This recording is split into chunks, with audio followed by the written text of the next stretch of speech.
It's the early 1940s and the Second World War is underway. Camp Beauregard has been federalized and Camps Livingston, Claiborne, and Polk are established. Over half of the entire Army ground forces would train in central Louisiana during World War II. The woods would be full of soldiers between here and Jasper, Texas, suffering the Louisiana elements, ticks, bugs, ants. Men from up north now was accustomed to it all, you know.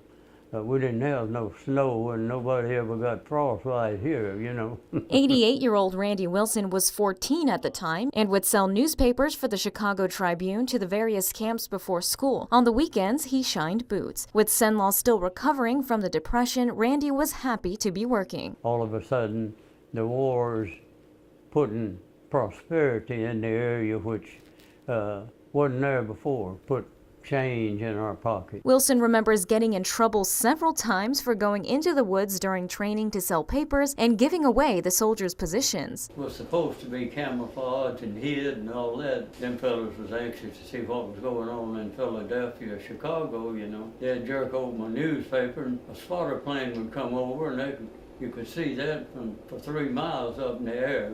But this wouldn't be the first time war would affect Wilson's life. He'd go on to serve for 18 months in Japan, and his little brother would be one of the first casualties of the Korean War. His family waited 7 months for the body. We got a box and put it in the ground out in Tioga.